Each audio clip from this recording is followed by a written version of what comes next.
soyayya abin kina gani, wane ne zai zo ya saki gaune? Alkawari na kin rike ina gani, na san kin san menene soyayya. Wanda bangare ne na kauda damuwa, in ko ta juya ɗaya bangaren iyayya, sai ta zamo silar shiga duka damuwa.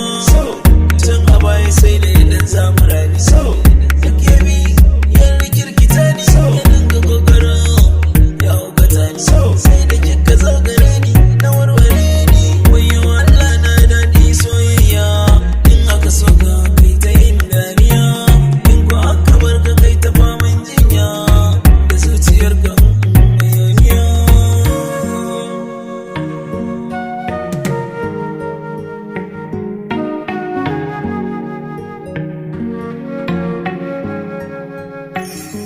A rayuwa ashe da damuwa, idan da ke babu damuwa, idanuwa na suna zubar ruwa, sanin ki ya kawar min da damuwa. Raya tare mu mutu tare,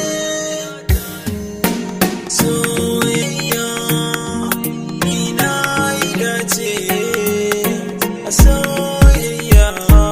Allah ya bar mutane na karɓi kiranki, ya za a yi na barki farin ciki na muradina. Idan tana magana kunnuwa na idan dina, nutsuwa na da zuciya na sauraren ki suke yi sarauniya. Sa da daɗi gwanin nishaɗi,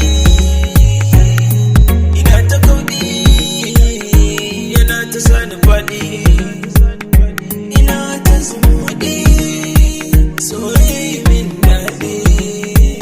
Na so mai sona don ta nunan ƙauna, na dace da kyakkyawar yarinya mai kunya, ga ta da tarbiyya. Allah ya so da zawon ganki, an ganki don kin haɗu masoyiya ta. Kyakkyawa ce, na dace da kyakkyawar yarinya. IPM on the mix.